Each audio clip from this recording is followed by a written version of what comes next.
এটাকে আমি সংকট বলতে চাই না, শুধু প্রস্তাবের কারণে আমি এখানে সংকট শব্দটা ব্যবহার করলাম, যেহেতু আপনি দেশব্যাপী তীব্র জ্বালানি সংকট বিষয়টা বলেছেন, উল্লেখ করেছেন। আমরা গণতন্ত্রের যাত্রা অব্যাহত রাখবো, আলাপ আলোচনা করব। আলোচনার কেন্দ্রবিন্দু হিসেবে এই মহান জাতীয় সংসদ থাকবে। জাতীয় সংসদের বাইরে কোনো জাতীয় গুরুত্বপূর্ণ ইস্যুতে আলোচনা হোক, সেটা আমাদের কাম্য নয়। যদি সেরকম কোনো পরিস্থিতি সৃষ্টি হয় সেটা অন্য বিষয়। আগে মহান জাতীয় সংসদ ছিল শুধুমাত্র কেন্দ্র, বিন্দু ছিল অন্য জায়গায়, অথবা এটা ছিল বিন্দু, কেন্দ্র ছিল অন্য জায়গায়।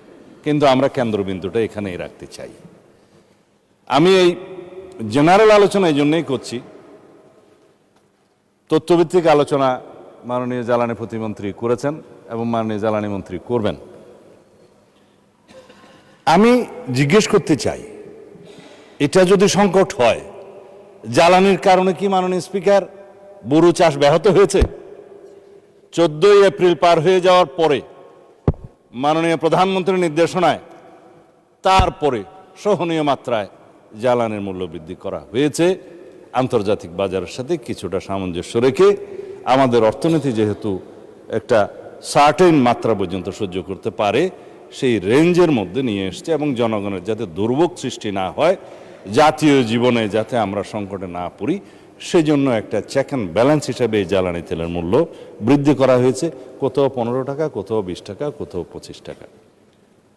পার্শ্ববর্তী দেশসহ পৃথিবীর বিভিন্ন দেশে কোথাও 50%, কোথাও 100% জ্বালানি তেলের এবং অন্যান্য জ্বালানির মূল্য বৃদ্ধি করা হয়েছে, ইনক্লুডিং ইউনাইটেড স্টেটস। এখন আমাদের প্রশ্ন হলো, কোনো মিল ইন্ডাস্ট্রি বন্ধ হয়েছে কিনা যদি সংকট হয়? কোনো কলকারখানা, চাষাবাদ, বোরো চাষ, স্কুল কলেজ, ব্যবসা বাণিজ্য সব কিছুই স্বাভাবিক চলছে, তাহলে সংকটটা কোথায়? হ্যাঁ, যে সমস্ত বিষয়ে প্রশ্ন উত্থাপিত হয়েছে, কোথাও কালোবাজারি হচ্ছে, কোথাও মজুদ হচ্ছে, কোথাও ধরা পড়ছে, কোথাও পাচার করার বিষয়ে কথা উঠেছে। হ্যাঁ, স্বরাষ্ট্র মন্ত্রণালয়কে অনেকে অঙ্গুলি নির্দেশ করেছে, কি করছে? এগুলো যে ফাইন্ড আউট করলো, এগুলো তো স্বরাষ্ট্র মন্ত্রণালয়ই করেছে।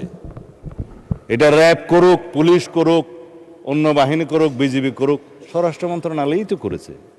পুলিশের কাজ তো আর জ্বালানি মন্ত্রণালয় করতে পারে না। কিন্তু যেখান থেকে এগুলো উদ্ধার করা হয়েছে, এ সমস্ত মজুদকারী বা কালোবাজারি অথবা অনলাইনে তেল কালোবাজারের যে চক্র, এ বিষয়ে যদি কথা বলতে চাই, একটা ভালো অ্যাটমসফিয়ার বজায় রাখার জন্য আমরা কেউ কোনো রাজনৈতিক দল